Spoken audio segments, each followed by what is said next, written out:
Uy, ano ba?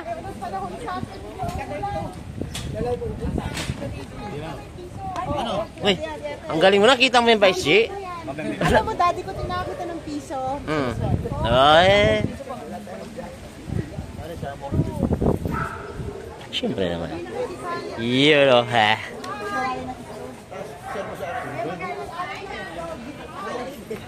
Music yan. Na na na na. Na na na na na na. Na na na na na na.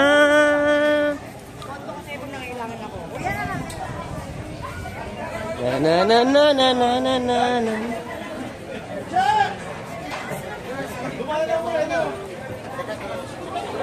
You know? You know? Consist, oh? You know?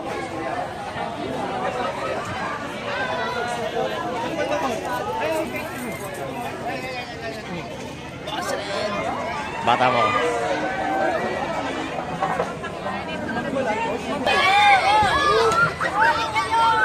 Uy! Akala ko ba'y nakabarong ka rin? Ulan doon. Baka dumami ako.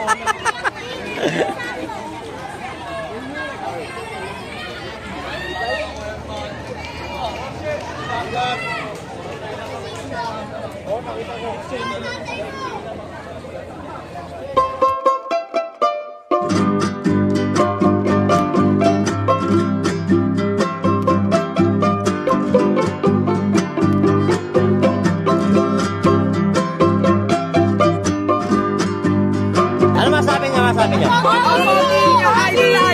Tama ko yan. Hi!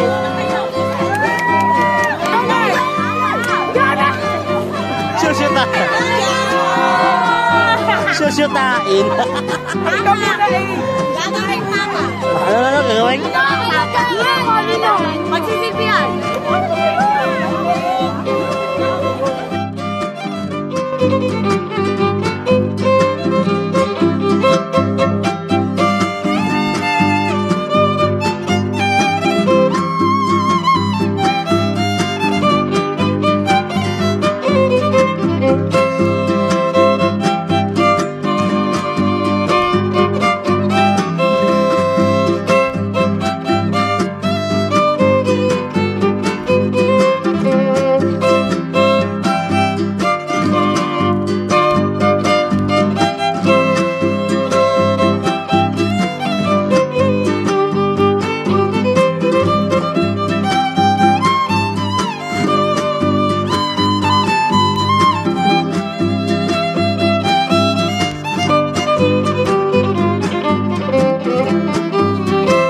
Inaasahan ng mga presidente ng Intramuros na makita sila at makadaubang palad ng mga taga-Intramuros. Ma'am Chi Atienza at ang ating hermano mayor na labis na inaabangan at kinasasabigan ng buong Maynila sa kanyang pagbabalik. Yorme Isko Moreno. At ang magandang hapon sa mga magigiting nating konsyal ng Maynila, mga boss. Siguro, bago ko ibigay sa inyo ang ating hermano at hermana mayor, gusto kong ipakilala ang isang tao. Actually, mahal siya ng taga-Intramuros at matagal siyang kasama ng aking daddy chairman. Especially nung nagkaroon ng pressure to remove all informal settlers in Intramuros, he stood and fought for the people in Intramuros. At magiting na tao, malapit sa puso ko, ang ating former congressman at ngayon magbabalik din, one of the most outstanding congressman during his term, Congressman Amado Bagaching.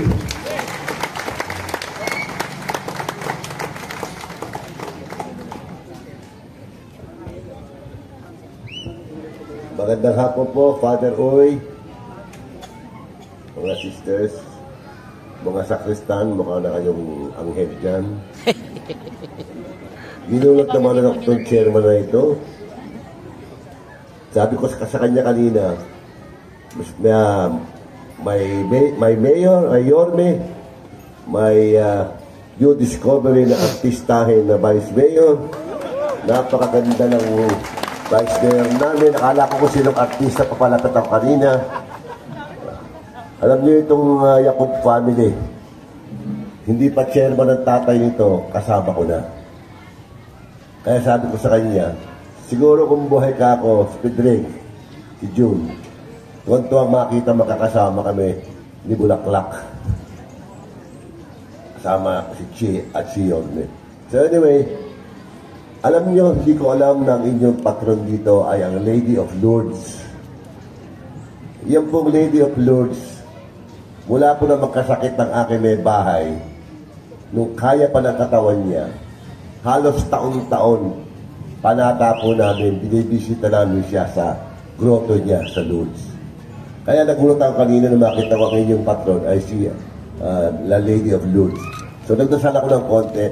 Sabi ko, Lady, gawa mo nga ng paraan na mabisita ka namin muli na makaya ng asawa ko makabiyahe para makita ka namin muli. Sinamantala ko pagkakataon na yun makiusap sa kanya. So, sa inyong fiesta, natutuwa ko at ako'y naanyayahan din at nakikilala ng aking anak ng magandang kaibigan ko, si June. At sa inyong lahat, maraming salamat sa pagiging magkasama natin mula noon hanggang ngayon, hanggang bukas. Happy Fiesta, magandang araw po sa inyo lahat. Thank you, boss. Totoo po yan. Nung nagkaroon ng pressure ang Intramuros, lalo-lalo na sa mga informal settlers, yung Intramuros administration, alam naman natin, it is an oppressive law, yung PD 1616. Pero tingin ko, it is not conducive. This time, hindi na siya na dapat. Mga kasama, ang ating susunod na papakilala ko sa inyo, nagulat nga ako kasi kanina sa kanya eh. Talaga namang artistahin, sabi ni Boss Domad. Nakakagulat. Sabi ko, wow ma'am, you're amazing. Isa siyang broadcast journalist at pinakabunsong anak ng aking ninong Lito Atienza. Actually, hinabilin talaga siya sa amin ni paring Mark Delpin ng kanyang kuya na si Ali, na alalayan siya sa kanyang pagpalaot ngayon sa mundo ng politika. Buong puso kong pinapakilala sa inyo ang susunod na Vice Mayor ng City of Manila, Angela Lay Chi Atienza. Napakalambing neto, pero sabi nga ni Kuya Ali, mas matapang sa kanya to. Magandang hapon po, Father. Magandang hapon po, sisters. And hello po. Maraming salamat sa aking kapatid na si Chairman Yacob. Bago ako mag-umpisa, dahil talagang napansin na ang aking gown, lalabas ako dito at papakita ko. Kaya po ito ang suot ko. Dahil gusto ko ipakita, bulaklakin pa rin po tayo. Kagaya na aking ama. Ako po si Chi Atienza, ang bunsong anak ng dating buting Mayor Lito Atienza, Direktora ng Kababaihan ng Maynila. At ngayon katambal ni Yorme Isko Moreno Dumagoso. Narito ako para magsabi sa inyo ng Happy Fiesta. Pero more than anything, dahil nga dapat sineselebrate din natin ang Our Lady of Lourdes, symbolic to dahil kung darating sa punto na ako po ang magiging vice-alcalde ninyo, magkakaroon tayo ng malaking puso balang araw sa loob ng gobyerno kasama ni Yorme Isko Moreno Dumagoso. At dahil ako po ang direktora ng Kababaihan ng Maynila, ang sanay na sanay po tayo sa mga livelihood training. Kaya makakaasa po ang Intramuros na balang araw, lahat po tayo gagawa ng paraan para tayo ay makatayo muli sa ating mga paa. Dahil yan po ang rason kung bakit ako kasama ni Yorme Isko Moreno Dumagoso. Nagtitiwala po ako sa kanya na alam kong kayang-kaya niya. Ngunit alam ko rin sa puso ko na dahil alam ko na ang misyon ko dito sa buhay ay para tumulong sa mga tao na matutong tumayo sa kanilang mga paa. Narito akong susuporta sa kanya ng buong buo. Happy Fiesta po sa inyo lahat. Mahal na mahal po namin kayo. And Manila, God bless. Maraming salamat po. Thank you, ma'am, kapatid. bago ko ibigay ang ating inyong inaabangan at kinasabigan, makasama yung patron namin ng Lourdes. Actually, kaya yung mga magigiting nating konsehal sa Nubina pa lang, ini-invite namin sila, gabi-gabi, dito lumalapag sila, para doon pa lang makahalubilo na sila ng mga kabarangay natin. At saka dalawa po ang simbahan namin dito, ang San Agustin Church at ang Manila Cathedral Church. Mga dalawang kilalang simbahan sa buong Pilipinas. Pero nagkukulang sa pananampalatayang, aminin ko na, tinatamad magsimba karamihan sa amin dito sa Intramuros. Kahit pumunta kayo simbahan na araw ng linggo, konti na rin ang nagsisimba. Kaya pinipilit namin, maibalik yung pananampalataya, yung relasyon natin sa ating Panginoon. Kaya naniniwala kami, pag ikaw deboto ka ng mahal na biren, malapit ka sa ating Panginoong Jesucristo. Kaya kinonseptualize namin, mga kasama, Boss Yorme at saka Ma'am Chichi, Kong Amado, yung Barangay Food Festival, kung saan ang basic natin, pag nagpipiesta tayo, yung mga bahay naghahanda. Pero dito sa amin, bukod sa mga bahay, nagdo-donate po ang mga kabarangay namin, yung tinatawag naming Barangay Food Festival. Kumakain po ang mga kabarangay namin at kahit sino po. Ayun po, may mga donate po sa gilid po yan. Kakain po kahit sino pong taga iba-ibang lugar po yan, open po yan. Bukod sa meron kaming sariling handa sa mga panauwi namin pangdangal, ayan po, nag-aambak po sila.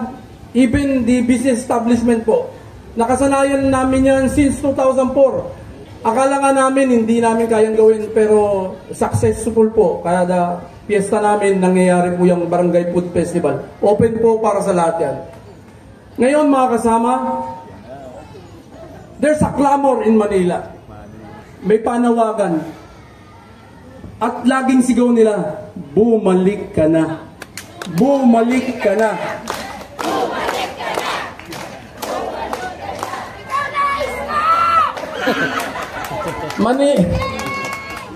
Manila is sinking and we need a leader to bring back Manila to its old glory.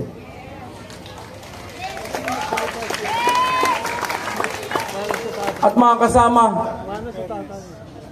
subok na po itong ating inaabangan. Nung hinamon tayo ang buong mundo, hindi lang ang Pilipinas, ng pandemya. Hindi niya inayaan, malagasan tayo ng mga mahal natin sa buhay. Ang mga ayuda, dumagsa, nakarating pa sa iba-ibang probinsya. Ang mga bakuna, open, even kahit sa ibang lugar ka, pwede ka magpabakuna sa City of Manila. Mga kasama, gusto kong ipakilala at buong puso kong ipinagmamalaki sa inyo ang nag-iisang Yorme Isko Moreno, ang muling pagbabalik Agila ng Maynila.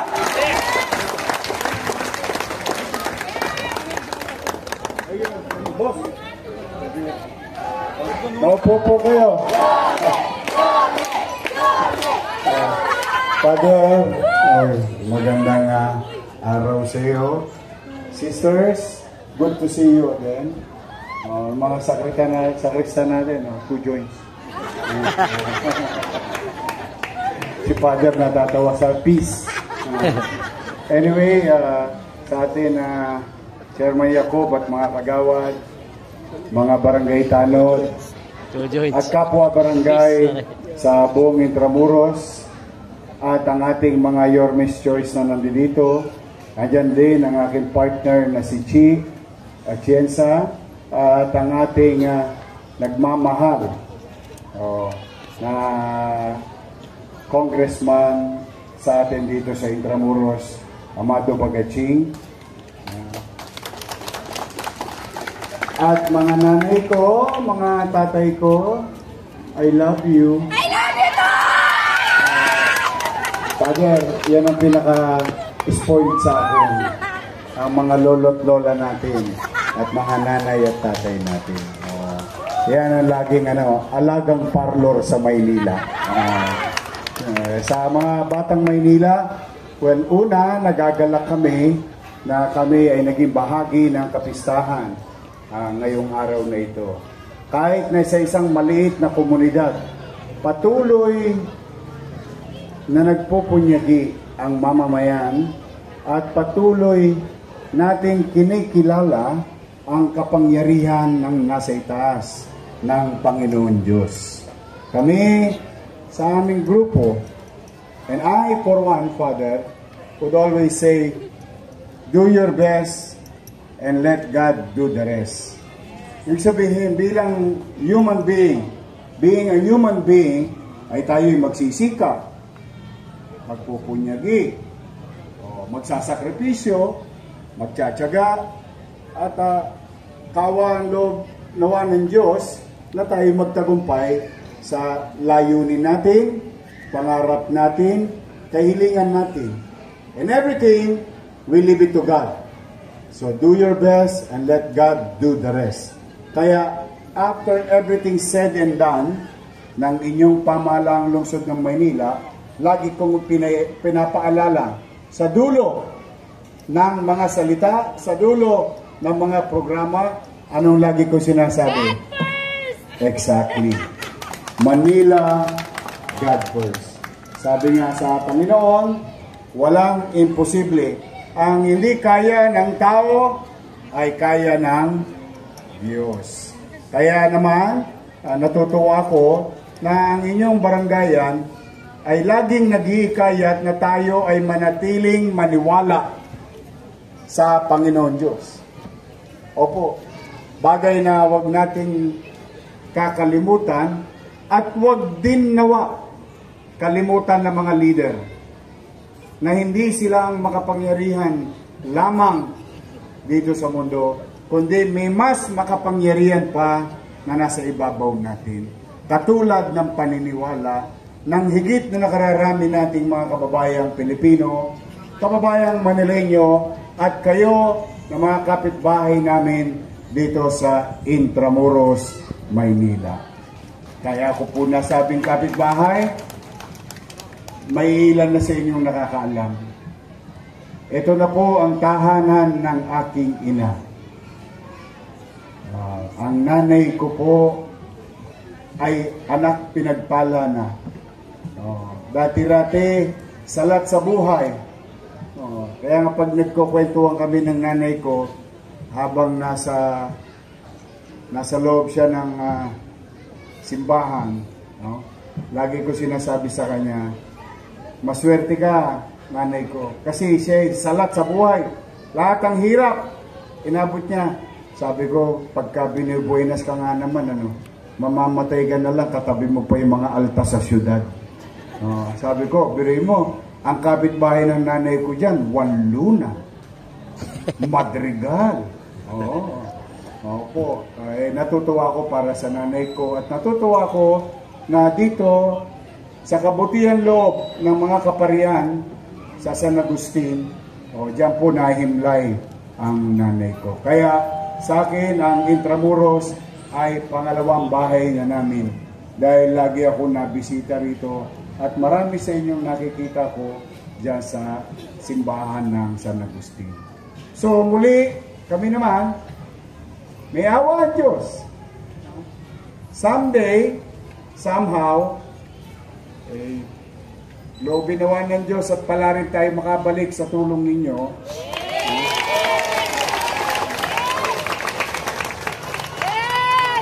Umasa kayo, katulad na sinabi ni Father kanina.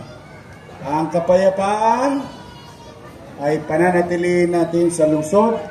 Muli natin ibabalik ang kapanatagan ng pamumuhay sa lungsod. Ang kalinisan, ang kaayusan. At patuloy natin bibigyan ng kapanatagan ang bawat pamilyang Manileño na namumuhay dito sa lungsod. So alam ko naman, yan din ang dinadalangin ninyo sa inyong mga anak at sa inyong mga sarili at pamilya. Umasa kayo na magkakaroon kayo ng gobyernong Maynila na kakampi ng mga nakatira sa Intramuros.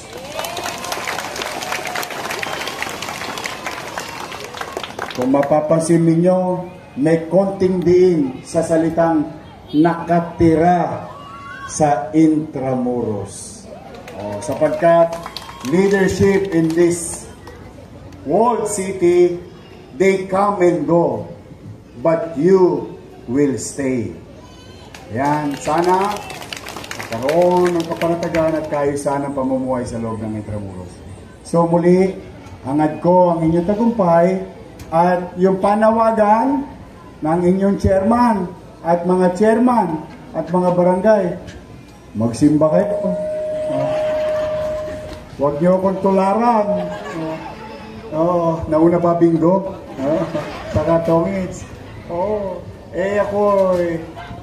Ako naman kasi naiba ang pagpapalaki sa akin ng aking ina, ng aking tatay.